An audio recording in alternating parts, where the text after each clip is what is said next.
Yesterday morning I went to Houston's for coffee, and you ever go into a restaurant and you go in, and before you can get to the hostess stand, there's a crowd of people. It's either a family of more than four or coworkers, and sometimes they'll block the door and the way into the restaurant because they're trying to figure out real basic things like, do they want to eat inside or outside, or where they want to sit, what part of the restaurant. And that's for something that's like a $15 lunch maybe, and it'll be over in an hour, and it's not that big of a deal. It's a relatively small decision. Think about that in business. In business, sometimes with an advertising department or a marketing manager, people are planning out like a marketing plan for a company or a product launch or what have you, or some sort of project.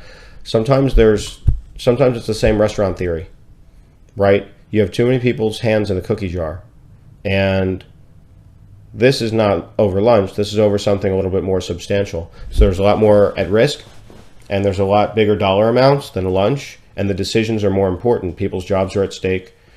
People don't want to be embarrassed. People don't want to say the wrong thing.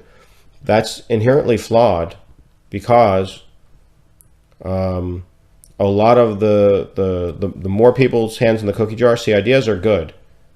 Colin Powell said when he managed Joint Chiefs of Staff and then Department of State, they teach you as a military general, you want to gather as much information as much as possible, but you're always going to have only about 60 or 70% of what you really need, and then you just have to make a decision.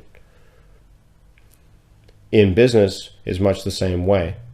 If you have too many creative ideas and you spend more time on the ideas of what could be, it's perilous.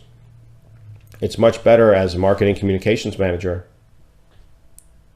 to gather the ideas. But remember, a lot of people have ideas. It's who can implement the idea and what's the fastest, most cost-efficient way to capitalize on a return on investment. So what's the easiest way from A to B? So you want to spend more time implementing the idea